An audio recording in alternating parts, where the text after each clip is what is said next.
Hello viewers, welcome to square talks. ఈరోజు మనతో ఉన్నారు సీనియర్ జర్నలిస్ట్ జయసింహ గారు. నమస్తే సార్. నమస్తే. సార్, ఇప్పుడు రిలేషన్స్ భార్యాభర్తలు, ముఖ్యంగా భార్యాభర్తల రిలేషన్స్ చూస్తే పర్టికులర్గా ఈ 3, 4, 5 ఇయర్స్ నుండి చూస్తే ఎక్కువ డివోర్స్ అవుతున్నాయి. అయితే డివోర్స్ అవ్వడం అనేది ఒకటైతే దాన్ని సెలబ్రేట్ చేసుకుంటున్నారు. ఈ మధ్య చూస్తే రీసెంట్గా మొన్న 1 వీక్ బ్యాక్ ఒక అతను 40 లీటర్స్ పాలతో అభిషేకం చేసుకోవడం, వాళ్ళ వైఫ్తో డివోర్స్ వచ్చాయని, ఇంకా తర్వాత మదర్కి డివోర్స్ వస్తే పిల్లలు సెలబ్రేట్ చేసుకోవడం, కేరళలో క్యాంప్స్ కండక్ట్ చేయడం చేస్తున్నారు. దీన్ని ఎలా తీసుకోవాలంటారు? ఇది పాజిటివేనా? ఏమనాలి? ఇది మనకేమనిపిస్తుంది అంటే, ఈ మార్పు 2025లో 2024లో ఎప్పుడో వచ్చేసింది సడన్గా. ఈ కరోనాతో పాటు వచ్చింది డైవర్స్ అనే ఇది కూడా అని మనకు అట్లా అనిపిస్తుంది, కానీ స్లోగా మారుతూ వస్తుంది. ఓకే, పర్టికులర్లీ దీనికి పొలిటికల్ బ్యాక్గ్రౌండ్ కూడా ఉంది కొంత. మనకు దీన్ని ఏ సమస్యని కూడా రాజకీయంతో ముడిపెట్టకుండా చూడడానికి ఉండదు. మామూలుగా ఏమనుకుంటారంటే పాలిటిక్స్ కొన్నిటికే సంబంధం ఉంటుంది, పెళ్లి విడాకులకి పాలిటిక్స్కి ఏం సంబంధం అంటారు కదా. పాలిటిక్స్కి, దేశ ఆర్థిక రంగానికి కూడా రాజకీయ విడాకులతో సంబంధం ఉంటుంది. ఏంటది అంటే, మనము 1947లో దేశానికి స్వతంత్రం వచ్చిన తర్వాత నెహ్రూ, ఇందిరాగాంధీ, రాజీవ్ గాంధీ కాలంలో సోషలిస్ట్ విధానాలు ఫాలో అయ్యాం. అంటే ప్రతిదానికి లైసెన్స్ ఉండేది. ఎంత లైసెన్స్ రాజ్యం ఉండేది అంటే, ఒక రేడియో కొనుక్కుంటే కూడా లైసెన్స్ ఉండాలి. మన దగ్గర డాక్యుమెంట్స్ ఉంటేనే రేడియో అమ్మేవాడు. ఇప్పట్లాగా వెళ్ళి రేడియోలు కొనుక్కొచ్చేసుకోవడం కాదు. టెలిఫోన్ బుక్ చేస్తే 3 ఏళ్ళకి వచ్చేది. 3 ఏళ్ళు ల్యాండ్ లైన్ మినిమం 3 ఏళ్ళు వెయిట్ చేయాల్సి వచ్చేది. సో ఈ విధంగా సైకిల్కి లైట్ ఉండకపోతే ఫైన్ వేసేవాళ్ళు చాలా మొదట్లో, కొత్తలో. తర్వాత తీసేశారు. ఇందిరాగాంధీ టైం కల్పలో లేదు అది. ఈ విధంగా రకరకాల లైసెన్స్ ఉండేది. సో ఇంట్లో పెట్టుకునే రేడియోకే లైసెన్స్ ఉంది అంటే పెద్ద పెద్ద పరిశ్రమలు పెట్టాలి, పెద్ద పెద్ద సూపర్ మార్కెట్లు పెట్టాలి. ఇప్పుడు ఈరోజు మనకి ఐకియా కావచ్చు, వాల్మార్ట్ కావచ్చు, విదేశాల నుంచి వచ్చి పెట్టినే కాకుండా మన వాళ్ళే కూడా కొన్ని ఉన్నాయి కదా, జియో మార్ట్ అని, అదని ఇదని. ఇటువంటివి 1947 to 1990 వరకు ఎక్కడ కనిపించేవి కాదు. ఎందుకు అంటే, ఎవరు ఏ వ్యాపారం చేయాలన్నా ప్రభుత్వ అనుమతి తప్పనిసరి. ప్రభుత్వమే కూర్చొని పరిశ్రమలు పెడతానని చెప్పి టైం పాస్ చేస్తూ ఉండేది. పెట్టింది కొన్ని, ఈసీఐఎల్, బిహెచ్ఈఎల్, ఐడిఎల్, ఐడిపిఎల్ అని కొన్ని ఉండేవి. భారతదేశ ప్రభుత్వం పెట్టే పెద్ద పరిశ్రమలు ఉండేవి, పర్లేదు. కానీ చిన్న చిన్న వ్యాపారాలు ఎక్కడ మీకు స్విగ్గీలు, జొమాటోలు 1990 ముందు ఎందుకు కనిపించలేదు? అప్పుడున్న ప్రజలకు తెలివి లేదా? సరే, ఇంటర్నెట్, యాప్ ఇదంతా అంటే మనకు సిస్టమ్, ఫోన్ ఉండి యాప్స్ ఉంటేనే కదా జొమాటో పనిచేస్తుంది. అప్పుడు ఇంటర్నెట్ లేదు, స్మార్ట్ ఫోన్ లేదు అని అనుకుంటాం కదా. కానీ 1947 నుంచి 1990 వరకు భారతదేశం ఉన్న పరిస్థితి వేరు. మనతో పాటే స్వతంత్రం పొందిన ఇజ్రాయెల్ కావచ్చు, సౌత్ కొరియా కావచ్చు, ఇటువంటి దేశాలు ఉన్న పరిస్థితి వేరు. అవి చాలా ఫాస్ట్గా డెవలప్ అవ్వగలిగాయి. ఎందుకు అంటే అక్కడ ప్రైవేట్ రంగాన్ని ఎంకరేజ్ చేశారు. మన దగ్గర ప్రైవేట్ రంగాన్ని ఎంకరేజ్ చేయలేదు. డైవర్స్కి ప్రైవేట్ రంగానికి ఏంటి సంబంధం అంటే, 1990 వచ్చేసరికి మన దేశ పరిస్థితి ఏంటంటే, బిఎస్ఎన్ఎల్లో, రైల్వేస్లో, ఇట్లా వివిధ చోట్ల గవర్నమెంట్ ఉద్యోగులు ఉంటారు కదా, కేంద్ర ప్రభుత్వ ఉద్యోగులు, రాష్ట్ర ప్రభుత్వ ఉద్యోగులు అయినా సరే, దేశం పూర్తిగా దివాలా తీసేసి వాళ్ళకు ఉద్యోగులకు జీతాలు ఇవ్వడానికి కూడా డబ్బులు లేని పరిస్థితి వచ్చింది పివి నరసింహారావు ప్రధానిగా ఉన్నప్పుడు. సో అప్పుడు ఇంకా వేరే మార్గం లేక ఏం చేశారంటే, మన వాళ్ళు ఈ సోషలిజం ఇదంతా పక్కన పెట్టి ప్రైవేటైజేషన్, గ్లోబలైజేషన్కి డోర్లు ఓపెన్ చేశారు. చేసేసరికి ప్రైవేట్ వాళ్ళు రావడం మొదలైంది. దేశంలో ఉన్న ప్రైవేట్ వాళ్ళు కావచ్చు, అంబానీలు, అదాని అప్పుడు లేడు, అంబానీ, టాటా ఇట్లాంటి వాళ్ళు కావచ్చు, బయట నుంచి వచ్చేవాళ్ళు కావచ్చు. అందుకే మీకు కోకోకోలా అనేది ఎప్పుడు కనిపిస్తుంది? 1990 తర్వాత ఎక్కువ కనిపిస్తుంది. అంతకు ముందు కూడా ఉండొచ్చు, కానీ 1990 తర్వాత మన ఊరూరా కోకోకోలా సీసాలు, కోకోకోలా బాటిల్స్ అన్ని కనిపించాయి. పాన్ అమెరికా షర్ట్స్, లేదంటే పీటర్ ఇంగ్లాండ్ షర్ట్స్, పిజ్జాలు, Pizza Hut, Pizza Corner, Domino's pizza, ఇవన్నీ కూడా విదేశీ కంపెనీలు. మన దగ్గరకు వచ్చి వ్యాపారం ఎప్పుడు స్టార్ట్ చేశాయి? 1990 తర్వాత స్టార్ట్ చేశాయి. ఇది మనం ఎందుకు చెప్పుకున్నామంటే, ఈ మార్పు చాలా కీలకం. ఓకే, 1990 ముందు వరకు ఉన్న మానవ సంబంధాలు 1990 తర్వాత మన ఆర్థిక విధానాలు మారిన తర్వాత ఇవి కూడా మారిపోతూ వస్తున్నాయి అన్నమాట. అంతకుముందు ఏంటి, ఓ తల్లి తండ్రికి ఊర్లో 5 ఎకరాల పొలం ఉంటే 5 కొడుకులు ఉంటే 5కి ఒక్కొక్క ఎకరం పంచిచ్చేసేవాళ్ళు. అది చేసుకుంటూ ఉండేవాళ్ళు, వాళ్ళు అక్కడే ఉండేవాళ్ళు. సో ఒక ఊరు దాటి వెళ్ళడం అనేది చాలా చాలా అరుదు. వస్తే కూడా ఏమంది హైదరాబాద్కో ఎక్కడికో వచ్చేసేవాళ్ళు. కానీ దేశం వదిలిపెట్టి వెళ్ళడం ఇటువంటివి చాలా అంటే చాలా తక్కువగా ఉండేవి. 1990 తర్వాత మనుషుల మధ్య సంబంధాలు మారిపోతున్నాయి. ఎందుకు అంటే ఇప్పుడు 1990 తర్వాత ఏమో 2000 కూడా దాటి 2010కి వచ్చేసినాక పరిస్థితి ఏంటంటే సింపుల్గా అమ్మాయిలు కూడా చిన్న చిన్న పల్లెటూరు నుంచి అమీర్పేటకి, ఉమ్, కొండాపూర్కి, మాదాపూర్కి వచ్చేసి అక్కడ ఉద్యోగాలు చేస్తూ ఒంటరిగా ఉంటున్నారు. ఉమ్, ఇది 1990 కంటే ముందు 1980లోనో 1970లోనో ఊహించడానికి కూడా భయపడేవాళ్ళు. ఒక అమ్మాయికి పెళ్ళయ్యి అత్తవారింటికి వెళ్తే తప్ప ఒంటరిగా ఎక్కడ పంపించేవాళ్ళు కాదు. పెళ్ళిళ్ళు కూడా చాలా తొందరగా అయ్యేవి. 25 ఇయర్స్ వస్తేనే అమ్మాయిలకి లేట్ అయిపోయింది అని టెన్షన్ పడుతూ ఉమ్, వరకట్నాలు ఇచ్చి చాలా ఇబ్బందులు పడి ఆమెకు చాలా అప్పుడేంటి వరకట్న వేధింపులు ఉండేవి. ఇప్పుడు డైవర్స్ ఎట్లుందో అప్పుడు వరకట్న వేధింపులు, ఉమ్, అత్తవారింట్లో అమ్మాయిలు చనిపోవడం ఇదంతా చాలా గందరగోళం ఉండేది అప్పుడు కూడా. ఉమ్, అయినా కూడా ఆడపిల్లలకు పెళ్లి చేయడం అనేది ప్రధానమైన కర్తవ్యంగా పెట్టుకొని బతికేవాళ్ళు తల్లిదండ్రులు. ఉమ్, మన సినిమాల్లో కానీ ఎక్కడైనా సరే డైలాగ్ చెప్తుంటుంది కదా, గుండెల మీద భారం అని చెప్తూ ఉంటారు అవునవును అవునవును ఆ టైం సినిమాలు చూస్తే. ఈ ఆడపిల్ల ఇంట్లో పెళ్లి కాకుండా ఉంటే గుండెల మీద భారము, నెత్తి మీద భారం అనే డైలాగ్ మరి 2000 తర్వాత ఎందుకు రావట్లేదు? ఉమ్, ప్రపంచం మారింది, భారతదేశం కూడా మారింది. భారతదేశం మారడంతో ఆర్థిక విధానాలు మారడంతో బయట ఉద్యోగాలు వస్తున్నాయి కాబట్టి ఆడపిల్లల్ని కూడా ఎక్కువ చదివిస్తున్నారు. చదివించడం వల్ల పెళ్లి చేసుకునే వయసు లేట్ అయిపోతూ వస్తుంది. 30 ఏళ్ళు వచ్చినా పెళ్లి చేసుకునే వాళ్ళు చాలా అంటే చాలా మంది ఉంటున్నారు ఇప్పుడు. ఈ 1990 తర్వాత స్కూళ్ళు, కాలేజీలతో దాటి వచ్చిన ఆడపిల్లలు ఎవరైతే ఉన్నారో వీళ్ళు ఎంబీఏలు, ఇంజనీరింగ్లు, డాక్టర్, మెడిసిన్లు ఇవన్నీ చేస్తున్నారు కదా. చేసిన తర్వాత ఇప్పుడు పెళ్ళిళ్ళు చేసుకుంటున్న పిల్లలు ఎవరైతే ఉన్నారో వాళ్ళ పిల్లలు మన దగ్గర ప్రైవేటైజేషన్ వచ్చి ఇంజనీర్లు, డాక్టర్ల సంఖ్య పెరిగిపోయిన తర్వాత బాగా చదువుకుంటున్న తర్వాత ఒక తరం అయిపోయి ఇప్పుడు రెండో తరంలోకి వచ్చిందనమాట. ఈ రెండో తరంలోకి వచ్చేసరికి ఏం జరుగుతుందంటే మొదటి తరంలో ఉన్నవాళ్ళు బయట వెళ్ళి ఉద్యోగాలు చేసినా సరే ఉమ్, పెళ్లి కోరుకునేవాళ్ళు. అవును ఓకే, 1990లో ఫర్ ఎగ్జాంపుల్ ఒక అమ్మాయి ఇంజనీరింగ్ ఏదో చదివింది, వెంటనే 95లోనో 96లోనో పెళ్లి చేసుకుంది. ఆ అమ్మాయి డైవర్స్ తీసుకోవాలంటే చాలా ఆలోచించేది. ఉమ్, ఎందుకు అంటే సమాజం కూడా అంత త్వరగా ఒప్పుకునేది కాదు. 80s 70sలో అయితే మీకు మార్గమే లేదు, వన్ వే ట్రాఫిక్. అసలు లోపలికి ట్రాఫిక్ వెళ్తే డైవర్స్ అనే మాటే లేదు. లోపలికి వెళ్తే భర్త అయినా భార్య అయినా అభిమాన్యుల్లా చచ్చిపోవాల్సిందే పద్మవ్యూహంలో. బయటికి వచ్చే అవకాశాలు చాలా అంటే చాలా అరుదు. 1000 కేసు పెళ్లిళ్ళు అయితే ఒక్కటి విడిపోయేవారు. ఉమ్, తర్వాత కొంత సులువైంది. కానీ 2000 సంవత్సరం 2010 దగ్గర దాటి వచ్చేసరికి ఇప్పుడు పరిస్థితి ఏంటంటే పెళ్లి చేసుకుంటాము, ఒక 6 నెలలు సంవత్సరము చూసిన తర్వాత నచ్చకపోతే వెంటనే విడిపోతాం అనేట్లాగా తయారు. ఉమ్, వీళ్ళతో పాటు మనం మొన్న ఒకసారి దీంట్లో కూడా మాట్లాడుకున్నాం ఇంకో షోలో, సైలెంట్ డైవర్స్ అని జరుగుతుంది. అంటే కలిసే ఉంటారు కానీ ఎవరి రూమ్లో వాళ్ళు పడుకుంటారు. ఇది ఒక ప్రాబ్లం. ఏజ్ ఎక్కువైనాక విడిపోయే వాళ్ళం గ్రే డైవర్స్ అని చెప్పేసి. 50+ వాళ్ళు, 60+ వాళ్ళు రిటైర్ అయిపోయిన తర్వాత కూడా విడిపోతున్నారు. ఈ విధంగా అనేక కారణాల చేత అనేక వయసులో వాళ్ళు కూడా విడిపోతూ వస్తున్నారు. ఎందుకు విడిపోతున్నారు అంటే విడిపోయి సింగిల్గా ఉండడాన్ని, డైవర్స్ చేసుకోవడాన్ని సమాజం యాక్సెప్ట్ చేసేసి. ఉమ్, ఇప్పటికీ కొంతవరకు ట్రోలింగ్ ఉంటుంది. ఇప్పుడు సెలబ్రిటీలు అనుకోండి, సమంత ఉంది, నిహారిక కొనిదెలా ఉంది. ఇటువంటి వాళ్ళు డైవర్స్ తీసుకున్నప్పుడు వాళ్ళని చాలా ట్రోల్ కూడా చేస్తుంటారు. అవును ఈమె భర్తను వదిలేసిందని అదని ఇదని చేస్తుంటారు. అయినా కూడా వాళ్ళు భయపడట్లేదు. ఎందుకు భయపడట్లేదు అంటే వాళ్ళని బహిష్కరించేస్తారనే భయం లేదు ముందులాగా. ఇప్పుడు ఒక 30 years బ్యాక్ ఒక అమ్మాయి డైవర్స్ తీసుకొని వచ్చి పుట్టింట్లో ఉంటే ఆ వీధిలో ఉండే వాళ్ళందరూ ఆమెను ఎట్లా చూసేవాళ్ళు? చులకనగా చూసేవాళ్ళు. సాధారణంగా అంటే మామూలుగా అమ్మాయిలకు అర్థం అవుతుంది కదా. మీరు ఏ డైవర్స్ కాదు, మీకు ఏదో మామూలుగా సరదాగా వచ్చి 10 రోజులకు 11 రోజులు ఉంటేనే ఏమైందని అడుగుతుంటారు. క్యూరియస్ గా అడుగుతారు, ఇంకెళ్ళలేదు ఎందుకు వెళ్ళలేదని అడుగుతుంటారు. అది ఇప్పటికీ కొంత ఉంది పైత్యం, ఎవరి పని వాళ్ళు చూసుకోకుండా. కానీ 30 ఏళ్ల కిందట ఇదే పనితో కొంతమంది ఉండేవాళ్ళు. వాళ్ళకి ఇదే పని అనమాట, గాసిప్ చేయడమే పని ఉండేది. కాకపోతే దాంట్లో ఒక మంచి పని ఏంటంటే మ్యారేజ్ అనే వ్యవస్థ నిలబడేది. ఈ చుట్టూ సమాజం చూస్తే ఏమనుకుంటుందో అనే భయంతో ఉండేవాళ్ళు, సొసైటీకి భయపడి.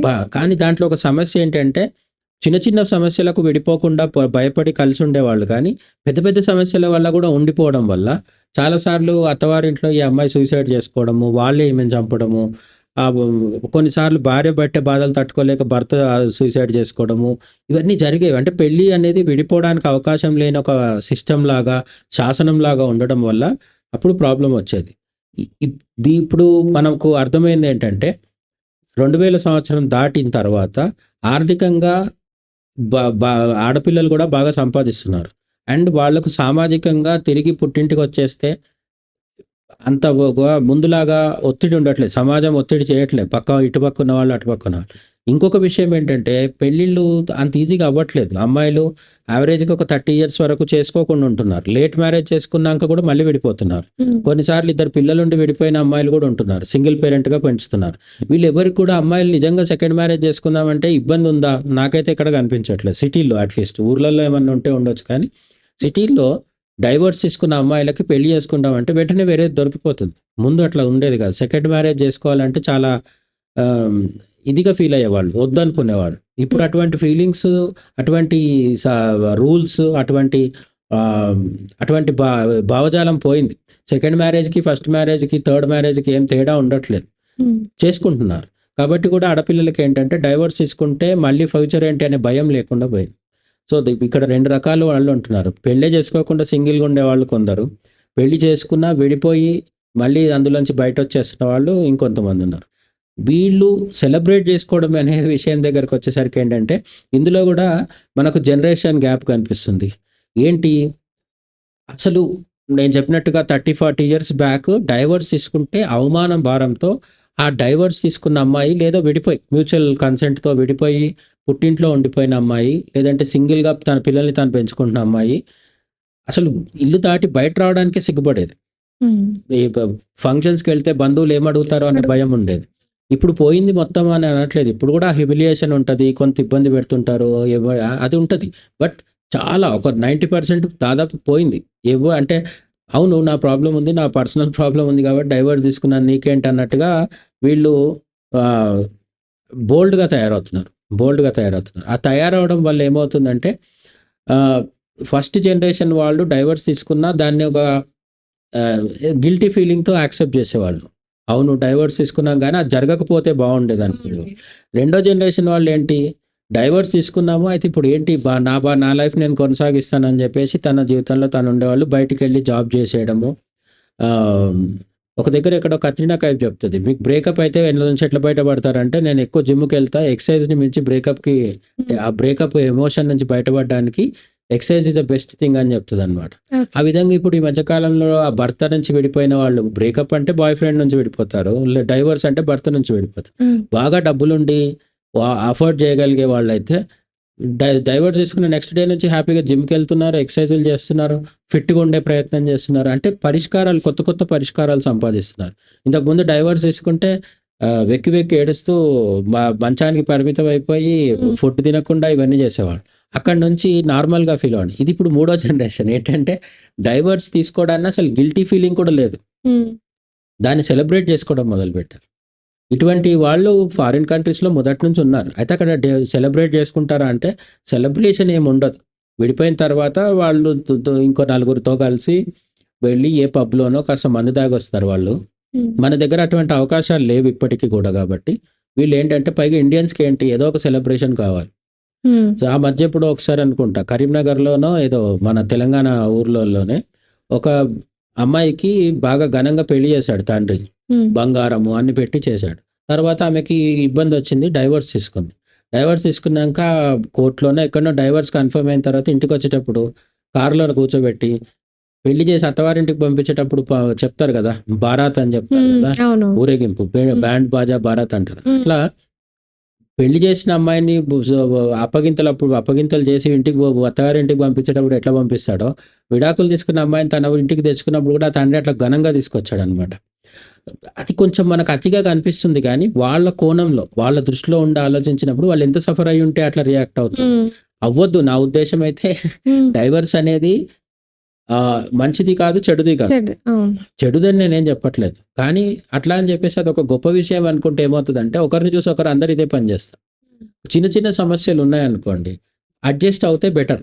ఎందుకు అంటే నెక్స్ట్ మీరు చేసుకునే వాడితో కూడా ఇవే సమస్యలు రావచ్చు. అండ్ వాడికి కూడా ఇప్పుడు మీరు చెప్పినట్టు ఒక అతను 2 సార్లు ఆమెను యాక్సెప్ట్ చేయడం అంటే వాడు ఏదో గొప్ప విషయం చేశాడని కాదు. ఆమె తన ఇంటికి తిరిగి వస్తే తనతో కలిసి ఉన్నాడు. యాక్సెప్ట్ అంటే నా ఉద్దేశం అది. ఆమె ఎవరితో బాయ్ ఫ్రెండ్ తో ఎక్స్ట్రా మ్యారిటల్ అఫేర్ పెట్టుకొని వేరే వాడితో వెళ్ళిపోయింది. తప్పు చేసినా కూడా అంగీకరించి అదే కోర్టు ఏం చెప్తుందంటే తప్పు కాదు, వాళ్ళిద్దరికి నచ్చితే నువ్వెవడివి అని అడుగుతుంది. సరే కోర్టు విషయం పక్కన పెడితే ఈ భర్తకి ఇష్టం ఉన్నా లేకున్నా ఆమెకు ఒక అఫేర్ ఉంది. ఆ అఫేర్ ని తను ఏం అనలేదు. వెళ్ళిపోతే ఊరుకున్నాడు, రిటర్న్ వచ్చింది, యాక్సెప్ట్ చేశాడు, మళ్ళీ పోయింది, మళ్ళీ వచ్చింది, ఇట్లా 2 సార్లు జరిగినాక మూడోసారి ఇంకా వీడి వల్ల ఒక డైవర్స్ తీసుకున్నాడు. తీసుకున్నప్పుడు అట్టి మగవాడి దృష్టి నుంచి కూడా ఒక్కొక్కసారి చూడాల్సి వస్తుంది. స్త్రీకి స్వేచ్ఛ ఉండాలి, స్వాతంత్రం ఉండాలి, అవన్నీ ఓకే, తనకు అఫేర్ పెట్టుకునే స్వతంత్రం కూడా ఉండొచ్చు, నేను కాదనట్లేదు. బట్ వీడి సమాజంలో వీడి భార్య వేరే ఒక అతనితో తిరుగుతోంది, 2 సార్లు రిటర్న్ వచ్చింది బయట వెళ్ళి అన్నప్పుడు ఇతని మీద ఉండే ప్రెజర్ ఎట్లుంటుంది, చుట్టుపక్కల వాళ్ళు ఎట్లా మాట్లాడతారు, ఇతని కూడా అవమాన భారం ఉంటుంది అది. అబ్బాయిలు అయితే ఇంకెక్కువ అంటారు కదా, అంటే వీడికి చేతగా లేదు, వీడి ఇంపార్టెంట్, లేకపోతే ఇంకేదేదో మాట్లాడతాం. అవన్నీ మాట్లాడే వాళ్ళని ఆపలేం కదా. అందుకని ఇతడు 2 సార్లు యాక్సెప్ట్ చేసినా సరే ఇంకా మూడోసారి అఫీషియల్గా డైవర్స్ తీసుకొని ఆమె వెళ్ళిపోయిన తర్వాత 40 లీటర్లు పాలు తలపెత్తి నెత్తి మీద పోసుకొని, నెత్తిన పాలు పోసారంటాం కదా, ఆ సామెత నిజం చేసి పాలు నెత్తిన పోసుకొని సెలబ్రేట్ చేసుకున్నాడంటే ఎంత సామాజిక ఒత్తిడి, ఎంత అవమాన భారం భరించి ఉంటాడు. సో అతన్ని సమర్థించడం కాదు, అతడి స్థితిలో మనం ఉన్నప్పుడు మనకు కూడా అర్థమవుతుంది. మూడోది, మనకు డైవర్స్ క్యాంప్స్ అని కేరళలో పెట్టుకుంటున్నారు ఈ మధ్య. మీరు చెప్పినట్టు అదే తల్లి డైవర్స్ తీసుకుంటే పిల్లలు సెలబ్రేట్ చేశారు. మనకు ఒకటి శ్రీకాంత్ హీరోగా ఈవీవి సత్యనారాయణ ఒక సినిమా తీసుంటాడు, కృష్ణంరాజు, అందులో శ్రీకాంత్ తండ్రి ఉంటాడు. మా నాన్నకు పెళ్లి అనే సినిమా, సిమ్రన్ హీరోయిన్. కృష్ణంరాజుకు ఫీమేల్ గా వేరే ఒక సీనియర్ నటి ఉంటుంది. అందులో ఈయనకి ఏదో ప్రాబ్లం వస్తే నర్సు సర్వ్ చేస్తుంది, ఆ నర్సుని ఈయన ప్రేమించి పెళ్లి చేసుకుంటాడు ఎవరు, కృష్ణంరాజు. మా నాన్నకు పెళ్లి అని సినిమా తీశాడు. దానికి యాక్చువల్ మూలం ఏంటంటే మహాభారతంలో శంతనుడు సత్యవతిని ఇష్టపడితే భీష్ముడు దగ్గరుండి పెళ్లి చేపిస్తాడు. అప్పుడే నేను భీష్మ ప్రతిజ్ఞ చేస్తాడు, నేను పెళ్లి చేసుకుంటాను శంతనుడిని, కానీ నాకు పుట్టే పిల్లలు రాజు అవ్వకుండా నువ్వు రాజు అవుతావు ఎట్లా అని అడుగుతుంది. అంటే మా నాన్నని నువ్వు పెళ్లి చేసుకో, నీ పిల్లలే రాజు అవుతారు, కాబట్టి నా పిల్లలు అవ్వరు, ఒకవేళ అప్పటికీ డౌట్ ఉంటే నా పిల్లలు కాదు, అసలు నేను పెళ్లి చేసుకొని అంటాడు. పుట్టినాక వాడు ఒప్పుకోకపోతే మరి, అందుకని నేను పెళ్లి చేసుకోను, నాకు పిల్లలు ఉండరు అని చెప్తాడు. ఆ విధంగా భీష్ముడు శంతనుడికి పెళ్లి చేశాడు. అంటే భీష్ముడు కొడుకు, శంతనుడు తండ్రి పెళ్లి కొడుకు చేశాడు అక్కడ. అదే సినిమాలాగా తీశాడు. మా నాన్నకు పెళ్లికి ఇప్పుడు ఇక జరుగుతున్నది ఏంటి, వ్యతిరేకం. మా అమ్మకు విడాకులు అంటున్నారు వీళ్ళు. అంటే విడాకులు సెలబ్రేట్ చేసుకోవాల్సిన అంశం కానప్పటికీ కూడా వాళ్ళ లైఫ్లో ఆ తండ్రి క్యారెక్టర్ ఎంత న్యూసెన్స్ క్రియేట్ చేస్తే వాళ్ళు పిల్లలు సెలబ్రేట్ కూడా, ఆమెకు అతడికి మధ్య ఏదైనా సమస్యలు ఉండొచ్చు, పిల్లలు కూడా వ్యతిరేకిస్తున్నారు తండ్రిని అంటే వాడు నిజంగా నెగిటివ్ క్యారెక్టర్ అయ్యి ఉండాలి. లేదు వాడు మంచోడైనా వీళ్ళందరూ వాడికి సూట్ అవ్వకపోయి ఉండాలి. ఈ విధంగా విడాకులని సెలబ్రేట్ చేసుకోవడం ఎక్కడి నుంచి వస్తుంది అంటే ఆ ఫ్రస్ట్రేషన్ లోంచి వస్తుంది. రెండోది, మన ఇండియన్ కల్చర్లోనే ప్రతి దానికి సెలబ్రేట్ చేస్తారు. ఓ మనిషి పోతే శవం ముందర డాన్స్ ఆడే కల్చర్ కూడా కొన్ని చోట్ల ఉంది. తమిళనాడులో, మన తెలుగు రాష్ట్రాల్లో కూడా కొన్ని రకాల వర్గాల వాళ్ళు చేస్తుంటారు. ఆ తర్వాత కూడా 10 రోజుల్లో 11 రోజుల్లో విపరీతంగా తినేసి తాగేసి కొట్లాడుకుంటారు, అది చేస్తారు, ఇది చేస్తారు, అన్ని చేస్తారు. అంటే మన వాళ్ళకు పుట్టినప్పటి నుంచి చనిపోయేదాకా ఏదో కారణం చేత సెలబ్రేట్ చేసుకోవాలి. ఆ సంప్రదాయం ప్రకారం చేసుకునేవి కాకుండా ఇప్పుడు కొత్తవి కూడా వస్తున్నాయి. ప్రేమలో పడితే బిర్యానీ తింటారు, విడిపోతే బిర్యానీ తింటారు, జాబ్ వస్తే తింటారు, జాబ్ పోతే తింటారు, అట్లా ఏదో ఒకటి చేసి బిర్యానీ తినడానికి కారణం. అదే అవన్నీ చూసాం కానీ డివోర్స్ అయిపోతే దాన్ని ఒక బర్త్డే పార్టీ లాగా సెలబ్రేట్ చేయడం అనేది అదే అంటున్నాను. నేను అనేది ఏంటంటే వీళ్ళకు కేక్ బిర్యానీ తినడం ఇంపార్టెంట్, దానికి డైవోర్స్ కూడా ఒక కారణం. సెలబ్రేట్ చేసుకోకుండా ఇంట్లో ఉంటే మంచిదే, అది చూడడానికి అంటే అబ్నార్మల్గా ఉంటుంది. బట్ వాళ్ళు చేసుకోవడంలో ప్లస్ పాయింట్ ఏంటి అంటే నాకు కనిపించినంత వరకు రిలీఫ్, ఒత్తిడి. మీరు ఒకరే ఉన్నారనుకోండి, ఏమవుతుంది, అదే ఆలోచన మళ్ళీ వస్తుంటది. ఆ ఆలోచన నుంచి బయట రావాలి అంటే ఫ్రెండ్స్ తో కలిసి సోషలైజ్ అవ్వాలి. సోషలైజ్ అవ్వడానికి మీకు ఏదో ఒక కారణం కావాలి. ఉట్టిగా 10 మంది ఫ్రెండ్స్ ని రండి నాతో కూర్చొని నా బాధ షేర్ చేసుకోండి అంటే ఎవరు వస్తారు? అదే పార్టీ పెడుతున్నాను రండి అంటే అందరు వచ్చి మెక్కేసి వెళ్తారు. ఇదొకటి. అండ్ ఇక డైవర్స్ క్యాంప్స్ విషయానికి వస్తే కేరళలో జరిగింది ఇది ఏంటి అంటే లేటెస్ట్ గా ఒక ముస్లిం అమ్మాయి సోషల్ మీడియాలో తన కూడా డైవర్సీ అనుకుంటున్నాను నేను, అట్లా ఇంకొంతమంది డైవర్స్ తీసుకున్న లేడీస్ అందరినీ, విడోస్ కూడా, భర్త చనిపోయిన వాళ్ళని కూడా అందరిని దగ్గర పోగేసి ఒక హిల్ స్టేషన్ లాంటి దగ్గర ఎక్కడికో వెళ్ళి వీళ్ళందరూ ఒక క్యాంప్ లాగా పెట్టుకొని అక్కడ ఒకరితో ఒకరు తమ భావాలు షేర్ చేసుకొని డాన్సులు చేసి ఆటలాడి ఏడ్చి, సహజంగానే ఎమోషనల్ అవుతే ఏడ్చి ఇవన్నీ చేసి అవన్నీ రికార్డ్ చేసి సోషల్ మీడియాలో పెట్టడం జరిగింది. ఫస్ట్ థింగ్, ఇప్పుడు ఇటువంటి క్యాంప్స్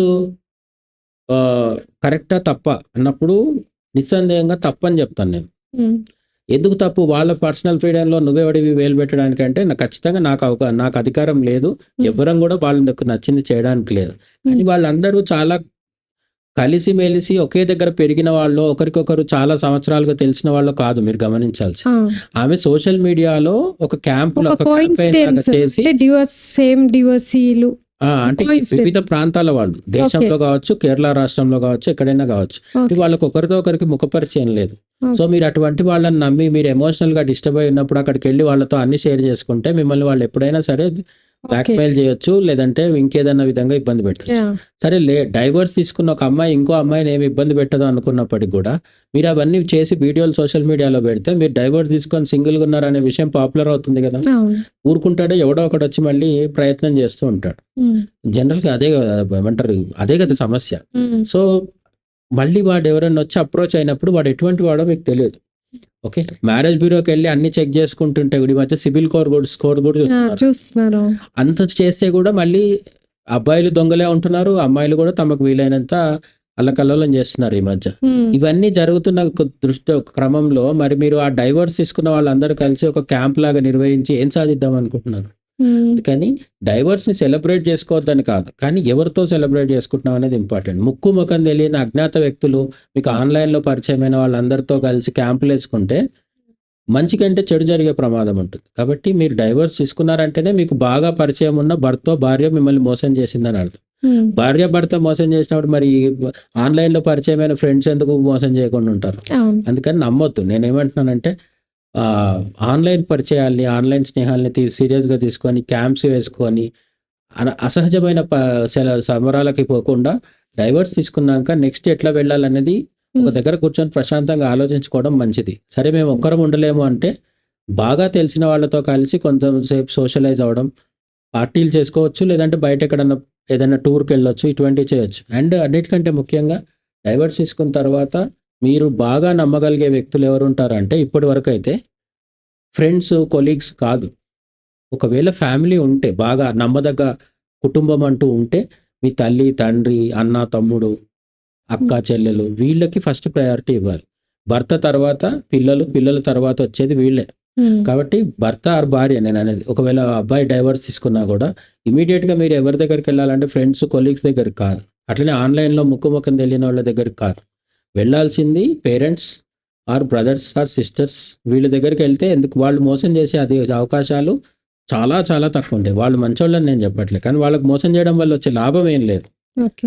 అంతో కింతో కొంతమంది ఇన్‌హ్యూమన్‌గా ప్రవర్తించొచ్చు. వాళ్ళని పక్కన పెడితే mostly 90% of the times siblings, parents దుర్మార్గంగా ప్రవర్తించే అవకాశాలు చాలా తక్కువుంటాయి. ఓకే. ఇదొకటి. అయితే అదే ఇప్పుడు డివోర్స్ అంటేనే ఒక బ్యాడ్ జరిగినట్టు ఒకళ్ళు మోసపోయినట్టు.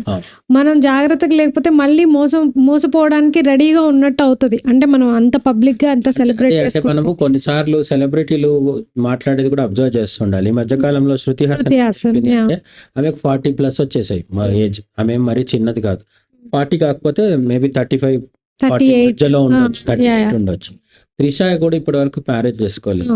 వీళ్ళందరూ మ్యారేజ్ ఎందుకు చేసుకోవట్లేదు అంటే వాళ్ళు ఒక ఐడెంటిటీ తెచ్చుకున్నారు. కష్టపడి ఒక టాప్ హీరోయిన్ గానో ఏదో ఒకటి కొన్ని కోట్ల ఆస్తి, ఒక గుర్తింపు, ఒక కారు, బంగ్లా అన్ని తెచ్చుకున్నారు. ఇప్పుడు పెళ్లి చేసుకుంటే ఏంటి ఒక సర్టిఫికేట్ వస్తది. మ్యారేజ్ సర్టిఫికేట్ ఒకటి ఎంఆర్ఓ మన రిజిస్టర్ ఆఫీస్‌లో వస్తది. లేదంటే సాంప్రదాయబద్ధంగా పెళ్లి చేసుకుంటే అదో రిచువల్ జరుగుతది. ఒక సాంప్రదాయం. ఇదన్నీ జరిగిన తర్వాత వాళ్ళు ఎంత కాంప్రమైజ్ అవ్వాలి? అప్పటిదాకా వాళ్ళకి ఇండిపెండెంట్ ఐడెంటిటీ ఉంటుంది. అన్నిటిని మళ్ళీ భర్తతో లేకపోతే భర్త అయితే భార్యతో నేను అనేది నాగ చైతన్య కూడా విడిపోయాడు కదా! సమంత ఒక్కతే విడిపోడే అవకాశం లేదు. సో నాగ చైతన్య బాధలు కూడా ఉంటాయి. ఎక్కువ తెలియకపోవచ్చు బయటికి. సో పెళ్లి అనేది మీరు చాలా ఆలోచించి క్యాలిక్యులేట్ చేసుకొని విడిపోకూడదు అనుకొని చేసుకోవాలి. విడిపోవడం తప్పదు అని ఒకవేళ మనసులో ఉంటే చేసుకోకపోవడం బెటర్. అదే చెప్తుంది శృతి హాసన్ ఈ మధ్యకాలంలో బీర్ బైసిప్స్ అనే యూట్యూబ్ ఛానల్లో పోడ్కాస్ట్‌లో చెప్పింది ఏంటంటే రణవీర్ అనే యాంకర్‌కి నేను పెళ్లి చేసుకోను. ఎందుకు అంటే నా గుర్తింపుని అన్నిటిని తీసుకెళ్ళి పెళ్లి అనే ఒక దానికిలో పనంగా పెట్టడం నాకు ఇష్టం లేదు. అట్ ద సేమ్ టైం ఆమె డేటింగ్‌కి కానీ లివ్ ఇన్ రిలేషన్‌షిప్‌కి కానీ వ్యతిరేకం కాదు. అది మనం సమర్థించొచ్చు లేదు. పెళ్లి చేసుకుంటేనే కలిసి ఉండాలనే వాళ్ళు ఇప్పటికి కొంతమంది ఉన్నారు సాంప్రదాయవాదులు. కానీ లోకం అయితే మారిపోతుంది. మన మాట వినట్లేదు ప్రపంచం. చాలామంది కలిసి ఉంటున్నారు, డేటింగ్ చేస్తున్నారు, నచ్చితే పెళ్లి చేసుకుంటున్నారు. 7 ఏళ్ళు 8 ఏళ్ళు కలిసి కొన్న సైనా అనే వాళ్ళు చాలా సంవత్సరాలు డేటింగ్ చేశారు, ప్రేమించుకున్నారు, అన్ని చేశారు, పెళ్లి చేసుకున్నారు. పెళ్లి ఎప్పుడు 2018లో చేసుకున్నారు, 25లో విడిపోయారు. అంటే వాళ్ళు ప్రేమించుకున్నంత కాలం కూడా కలిసి ఉండలేకపోయారు పెళ్లి చేసుకొని. ఎందుకు విడిపోతున్నారు అంటే మ్యూచువల్. మేమీ సైనా అనే వాళ్ళు ఏమి భర్త మీద ఆరోపణలు చేయట్లేదు. మాకు ఇద్దరికి పరస్పరం అభిప్రాయ భేదాలు ఉన్నాయి కాబట్టి వేరు మార్గాల్లో ముందుకెళ్దాం అనుకుంటున్నాం అని చెప్తున్నారు. ఆ విధంగా మ్యూచువల్ డైవర్స్ తీసుకొని గొడవలు పడి రోడ్డు మీద పడకుండా కూడా చేయొచ్చు. సో డైవర్స్ అనేది మనకు ఆప్షన్గా ఉంది. పెళ్లిని మేము ఎట్టి పరిస్థితుల్లో తప్పకుండా పాటించగలము. అంటే వివాహ బంధం నుంచి ఏం జరిగినా సరే మేము బయటికి రాము, ఎన్ని కష్టాలు వచ్చినా ఎదుర్కొంటాము, సీతారాముల్లాగా, రుక్మిణి కృష్ణుల్లాగా, శివపార్వతుల్లాగా అనేది ఒక సెంటిమెంటల్ ఎమోషనల్ నమ్మకము, అటువంటి ఒక థింకింగ్ ఉంటే అందులోకి వెళ్ళొచ్చు. లేదంటే బాగా ఆలోచించుకొని లేట్గా అయినా సరే అప్పుడు ఆ బంధంలోకి ఎంటర్ కావాలి. లేట్ మ్యారేజ్ని నేను సమర్థించను, తొందరగా చేసుకోమని చెప్తాను. కానీ తొందరగా చేసుకునే క్రమంలో తొందరపడి చేసుకోవద్దు. ఓకే, తొందరగా చేసుకోవడం మంచిది, బట్ తొందరపడి మాత్రం చేసుకోవద్దు. తొందరపడితే ఏమవుతుందంటే మళ్ళీ ఒకసారి విడిపోతారు, బయట వస్తారు. అట్లా నేను 2 సార్లు చేసుకొని 2 సార్లు డైవర్స్ తీసుకున్న వాళ్ళని కూడా చూసా. ఎందుకంటే మొదటిసారి వచ్చిన ఎఫెక్ట్ రెండోసారి కూడా వస్తుంది. రెండో వాడు మంచివాడు ఉంటాడని గ్యారంటీ లేదు, రెండోసారి వచ్చే భార్య అర్థం చేసుకుంటుంది అనే గ్యారంటీ లేదు. సో అందుకని మ్యారేజ్ విషయంలో చేసుకోకుండా ఉండి బాగా నచ్చింది, నమ్మకం వచ్చినప్పుడు చేసుకొని అప్పుడు మ్యాక్సిమం బయటకు రాకుండా ఉండే ప్రయత్నమే చేయాలి. ఒకసారి బయట వచ్చామనుకోండి, రెండోసారి మ్యారేజ్కి వెళ్ళే ముందు 1కి 100 సార్లు ఆలోచించాలి. అట్లనే సెలబ్రేషన్స్, డైవర్స్ సెలబ్రేషన్స్, డివోర్స్ క్యాంపులు, డివోర్స్ పార్టీలు చేసుకోవచ్చా అంటే అది వాళ్ళ వ్యక్తిగతం. కానీ ఆ పార్టీలు చేసుకోవడం వల్ల ఉండే ఉపయోగం లిమిటెడ్. మీరు డైవర్స్, పెళ్ళి అనేది వెడ్డింగ్ అంటారు కదా, హ్యాపీ వెడ్డింగ్ అంటారు, తర్వాత హ్యాపీ మ్యారీడ్ లైఫ్ అంటారు. హ్యాపీ మ్యారేజ్ అని చెప్పరు, ఎందుకంటే ఆ రోజు వచ్చిన వాళ్ళు హ్యాపీ వెడ్డింగ్ అంటారు. పెళ్లి ఒకరోజు జరుగుతుంది, వైవాహిక జీవితం 100 సంవత్సరాలు ఉంటుంది. సో పెళ్లి అందరికీ హ్యాపీగానే ఉంటుంది ఆ రోజు, తర్వాత నుంచే కదా సినిమా స్టార్ట్ అయ్యేది. డైవర్స్ కూడా అంతే. డైవర్స్ కూడా ఒక రోజు మీకు చాలా రిలీఫ్ ఉండొచ్చు, బట్ నెక్స్ట్ డే నుంచి అసలు ప్రెజర్స్ అన్ని మొదలవుతాయి. సింగిల్గా ఉండడం కూడా కష్టమే. ఒకసారి పెళ్ళైన తర్వాత మళ్ళీ బయట వచ్చి సింగిల్గా ఉండడం కూడా కష్టమే. సో డైవర్స్ తీసుకున్న తర్వాత పోస్ట్ డైవర్స్ ఛాలెంజెస్కి కూడా సిద్ధంగా ఉండాలి, మానసికంగా సిద్ధంగా ఉండాలి. పార్టీలు చేసుకొని కాసేపు షాంపెయిన్ బూజింగ్ అంతా చేసేసి ఊగుతూ ఇంటికి వచ్చి పడుకుంటే నెక్స్ట్ డే మార్నింగ్ లేవగానే డైవర్స్ మళ్ళీ భూతంలాగా ఎదురు చూస్తూ ఉంటుంది మా మీద. పిల్లలుంటే ఇంకా కష్టం, సింగిల్ పేరెంట్ అయితే. ఇవన్నిటికీ ప్రిపేర్ అయ్యేవాళ్ళు. పెళ్ళి అంటే ప్రిపేర్ అవ్వాలి, డైవర్స్కి కూడా మీరు మెంటలీ ప్రిపేర్ అవ్వాలి. కాబట్టి ఫస్ట్ థింగ్ నేను చెప్పేది ఏంటంటే పెళ్ళి, డైవర్స్ లాంటి విషయాల్లో మెచ్యూర్గా ఆలోచించడం, లైఫ్ని సీరియస్గా తీసుకోవడం. చాలామంది అమ్మాయిలు పెళ్ళికి ముందు హల్దీ సెరమనీ, మెహందీ సెరమనీ, డ్యాన్సులు, లెహంగాలు, బ్యూటీ పార్లర్కి వెళ్ళి మేకప్ చేసుకోవడం, వీటి మీదే పెట్టినంత ఆసక్తి లైఫ్ ఆఫ్టర్ లైఫ్ మీద పెట్టట్లేదు, పెళ్లి తర్వాత ఉండే ఛాలెంజెస్ మీద పెట్టట్లేదు. ఆ ఫోటో ఆల్బము, వీడియోగ్రాఫరు వాళ్ళందరూ వెళ్ళిపోతారు, బట్ నెక్స్ట్ డే నుంచి భర్త భార్య ఇద్దరే ఉండాలి. అది ప్రాబ్లం. దానికి మెంటల్లీ ప్రిపేర్ అయ్యి అవన్నీ అర్థం చేసుకొని, అట్లనే మన చుట్టూ ఉన్న వాళ్ళు, ఆల్రెడీ డైవర్స్ తీసుకున్న వాళ్ళు, డైవర్స్ పార్టీలు, డైవర్స్ క్యాంపులు చేసుకున్న వాళ్ళందరినీ కూడా ఒకసారి అబ్జర్వ్ చేస్తే మనం ఏం చేయాలనేది కూడా తెలుస్తుంది. Okay, thank you sir. Okay, thank you.